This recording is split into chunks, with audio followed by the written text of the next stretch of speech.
King George III had first begun to develop symptoms in June 1788.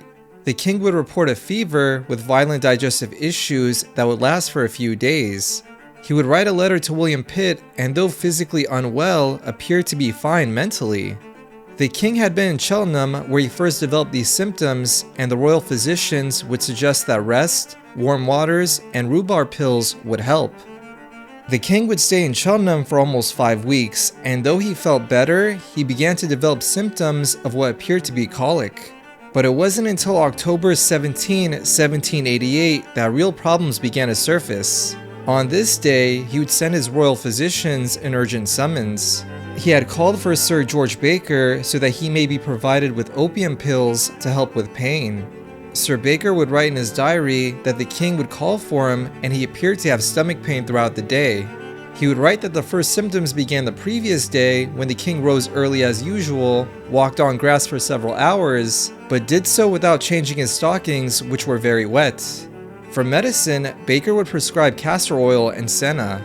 These initial symptoms appeared to be physical and not mental, but issues with his mental wellness became apparent rather quickly. Sir Baker would write that the king seemed very agitated and angry. He wrote that the look in his eyes, gestures he made, and sound of his voice made it seem that he was furious. Despite this behavior, the king would insist on continuing public appearances and holding meetings. As the days went on, the king's court would say that he seemed much more agitated and talked faster than normal. His friends would say that he appeared more emotional and would talk with tears in his eyes, especially when they would leave. But the king seemed conscious of his behavior. He asked those around him to read to him so that he keep quiet, but though this was attempted, it did not work. His ramblings would continue. On November 1st, the symptoms would worsen. Sir Baker reported that he spent the night talking endlessly with great anxiety. He would talk with passion over the smallest issues and would repeat himself over and over again. But there would be brief moments where the king would appear perfectly normal. These moments were all too infrequent, however, and soon Sir Baker would realize that he was out of his depth. He then called for a second doctor, William Heberden, for assistance, but the king's condition would still not improve. In fact, it got even worse. At first, he was mostly delirious at night, but now he was delirious in the morning as well. We get a more detailed view of his symptoms through the king's equerry, Robert Fulke Greville. In his diary, Greville would write that the ramblings continued and were more wild than before, amounting to an almost total suspension of reason. Greville noted that after 2 hours of sleep, the king talked for 19 hours without hardly stopping. He gives orders and makes arrangements that would be admirable if they were not all founded in error, for often persons concerned in them do not exist. When half of his face was shaved, he refused to let the other half be finished unless the physicians granted him certain indulgences. After being shaven for hours, he finally gave up and allowed the other half to be shaved. Greville would also note that the king became violent and aggressive. He wrote that after asking for a key to his drawers and being denied, he called for Dr. Warren. Dr. Warren spoke to the king to pacify him, but then the king advanced upon him and pushed him. After seeing others in the room rush and come towards him, the king retired and stopped advancing. Greville himself would criticize the king's physicians. He thought they were indecisive and not as firm as the occasion required. They appeared to shrink from their responsibility and would not establish their authority. Now it's important to note that the king's royal physicians were in a very difficult situation. Their king was unmanageable and unpredictable. They had to consider the feelings of the queen, her family, and that the king would see the reports in the papers. They were concerned that the future of the government hung on the words that they said or didn't say. On November 20th, the king would say to Greville that he knew how ill and disturbed he had been. Sometimes he doubted his own accuracy in what he was saying and would ask me if such and such things had been so. He said, "I have been very much out of order," and added that his recollections had been very imperfect and confused. But despite moments of clarity, the king's delirium continued. To General Bude, another equerry, the king said that he thought there was a flood in London and ordered his yacht to go there. He was determined to rescue the people that were suffering from the floods. To divert him from talking so much, they told him to write instead. They believed that this might calm his nerves, but instead what he wrote down was more disturbing. He would write dispatches to foreign governments that did not exist. Again, King George III would at times realize he was being irrational and would state that he wished to be relieved of these delusions. The royal physicians did have some theories about his illness, but they were rather absurd. The consensus was that it appeared the illness had started from his legs, went to his stomach, and then to his brain. They now needed to find a way to remove the illness from his brain back down to his legs so that it could discharge. Despite these theories, they did their best to treat the king with the knowledge and experience that they had. Between their letters and reports, there were similar themes. The king would not get much sleep, and he would talk incessantly. He would have occasional moments of composure and then fall right back into delirium. Eventually, they decided to move the king from Windsor to the Kew. The thinking was that maybe a different scenery would help, and the Kew had a garden that might help as well. The problem is that the king was going to be unlikely to go willingly. If he resisted too aggressively and got the attention of the public, they might come out to rescue him. But then they devised a plan. The queen and the princess were going to leave in private. Then once they left, the king could be persuaded to leave to the Kew by promising that he would see them there. But unfortunately, this plan almost immediately backfired. The king refused to leave. In fact, he wouldn't even get out of bed. When told that the queen had left, he said that she left without his permission and that she should return. Other men tried to ease the king into leaving, but he quickly went to his bed behind the curtains and came back with 2 letters meant for the master of the horse and a colonel. These were clearly letters calling for military assistance. But finally, 3 equerries promised to escort him, and he was told that if he would not go, he would be forced. At this point, the king finally agreed. At Kew, he was quickly hustled into an apartment, and the doors were soon bolted. Despite the promises made, he was not allowed to see the queen or his family. He tried to escape, but was foiled, then decided to wait until everyone went to bed before attempting to escape again. He would stay up until 4 a.m., and realizing that his plan wasn't going to work, he became violent. Frustrated at this point and not knowing what to do, his physicians called for a Reverend Francis Willis, a former clergyman and owner of a madhouse in Lincolnshire. Unfortunately for King George, Willis's modes of treatment primarily relied on coercion, intimidation, and restraint. Unlike most of the king's physicians, Willis believed that the condition was reversible, but in the meantime, the king would have continued bouts with delirium. On the morning of December 20th, he was found to be talking to himself, imagining that his youngest daughter was present. He would say, "Emily, why won't you save your father? Why must a king lay in this confined condition? I hate all physicians, but most the Willises. They treat me like a madman." On Christmas Day, he hid part of his bedclothes under his bed and imagined his pillowcase was his deceased son Prince Octavius, who had died in 1783 at the age of 4. On January 19th, when he asked to go for a walk, he walked as far as the Pagoda, but after not being allowed to go in, he laid down on the grass and either could or would not walk further and had to be carried back. When he returned back to Kew, he was restrained as punishment. The next day, it was reported that he was more deranged than ever and had tried to bribe attendants to allow him to escape. He would improve at times, but there were some delusions he couldn't shake. He believed that Parliament was going to dissolve all marriages and would have inappropriate mentions about Elizabeth, Countess of Pembroke. Dr. Willis would continue to confine him to a chair and have a severe lecture with him about how inappropriate his behavior was. But soon, the king's condition improved at a rate no one could have predicted. The medical bulletins would say that he was getting better, and on February 3rd, he was allowed to shave himself. On February 26, it appeared that the king's illness and symptoms had disappeared. Now the issue becomes, how did the king go from having severe symptoms to none in such a short span, especially after the original royal physicians thought he couldn't be cured at all? Unfortunately, there's no real answer to this. Some can say that Dr. Willis's treatment was the reason, but during the first few weeks, they had no impact, and at times even worsened the king's symptoms.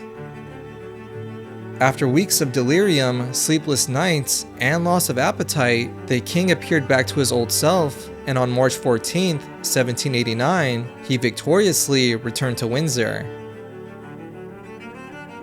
In the second week of February 1801, the king was riding with his equerries when he said, "I have not had any sleep this night, and I am very unwell." This unfortunately was a sign that the illness from a decade earlier had returned. Just like 1788, this too was attributed to the king being exposed to cold conditions for too long. It is said that the previous day he was in a church for hours and the weather was snowy and chilled. The next day, the king developed cramps all over his body, had constipation, muscle weakness, and his voice was weakened. The same delirious symptoms as before soon became apparent. The king would be agitated and would not stop talking, but he was still somewhat rational and would meet with his ministers. In a meeting with the king, Lord Eldon said that he appeared fine, but did mention how terrible the treatments had been from the previous illness. He would say that he had brief moments of being lucid and remembered how much he detested it. As his royal physicians would meet with him again and try to diagnose and treat the problem, they remembered how Sir George Baker was blamed after not consulting a second physician in a timely manner. Therefore, this time, they made it a point to ask for permission to consult and bring in other physicians. They had decided on Thomas Willis, the son of Francis. The king would tell Willis that he prayed to God to die, but if he didn't die, to spare his reason, and if God would not spare his reason, that he prayed for God to keep his father away from him. The king greatly feared being restrained and isolated again. During these conversations with Willis, signs of delirium would appear. He would go from subject to subject without ever reaching his point, and would do this while holding his hand and walking the room in a hurried manner. The king would get worse later that night.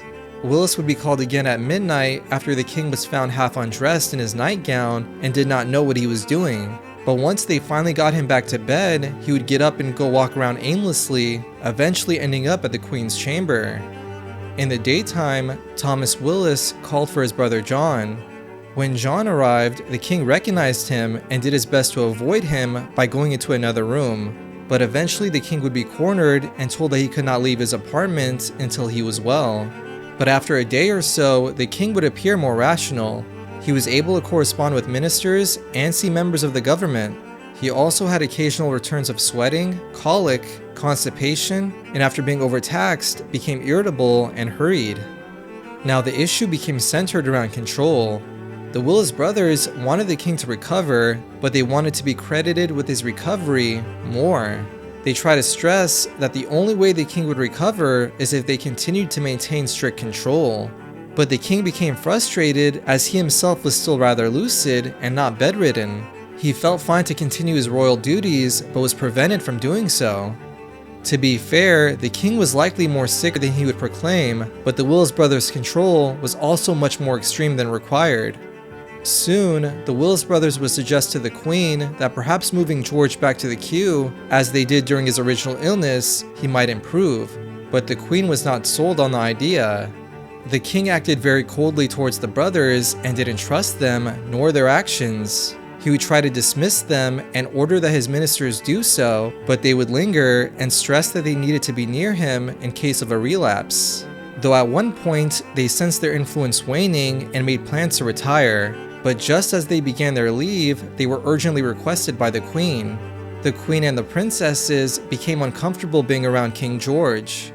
They were worried that the violent outbursts and non-stop rambling would appear and that they would be in danger. Once given confirmation by the queen that they had control, the Willis brothers developed a scheme to force the king back to Kew where they could isolate him. Soon, they would have their chance. The king was going to be on his way to Kew to visit one of his sons, and at that point, the Willis brothers would make their move. But King George, perhaps sensing something was off, instead of calling upon his son at the Kew house, decided to walk to the stables on the green and return to breakfast at the house of the Prince of Wales. After getting tired of waiting and realizing that the king was not coming, the Willis brothers and their team of physicians decided to grab the king by force, and this they did. Upon gaining access to the house, Thomas Willis would say to the king that it was necessary to be under their control again. According to Thomas, the king's face turned very pale, and he would say, "Sir, I will never forgive you." The king remained in good spirits despite all of this. He corresponded with his ministers directly, signed documents, and gave directions without delay. For the most part, the king felt fine and was determined to send the Willis family away. He therefore decided to go on strike. The king would say that unless he was allowed to go over to the queen's house on May 19th, which was her birthday, he would not sign his name to any documents or do any act of government service. And with that, he walked unbothered across the lawn to spend time with the queen and his family. One of his ministers, Lord Addington, who had been aware of the situation, allowed the Willises to hang around for another month to save face. They tried to take credit for the king's recovery, but the king would not meet with them. He felt better and was back to his normal duties, and the services of the Willis family were no longer required. For 3 years, things had been going well, but then in early 1804, the king would complain of muscle weakness. In the 3rd week of January, he would catch a cold, followed by a fever and a slight attack of gout. Issues with mental health soon became apparent as well. When his physicians informed Lord Addington that the king appeared to be suffering for the 3rd time of his old complaint, Lord Addington would call for the Willises. But the Willises refused to take over unless they were given official authority, unlike in 1801. Addington would provide this by an order from the Cabinet Council. They then went to the Queen's house on the morning of February 13th with the intention of being introduced to the king. But to their dismay, they were barred entry from 2 of the king's sons, the Dukes of Kent and Cumberland. The Duke of Kent and Addington then had a conference. The Duke would tell the Prime Minister that he made a promise to the king that if the old illness should ever reappear, they would do everything in their power to prevent anyone from the Willis family being placed around him. Lord Addington then went to the royal physicians to get their opinions, and the physicians would agree with the Duke that the Willis family not be given access. And it was at this point that Lord Addington finally decided to drop the Willises. On February 21st, the medical bulletins would state that the king was improving and soon he would be back to normal. Though physically he appeared significantly aged, his diet would improve and issues of delirium subsided.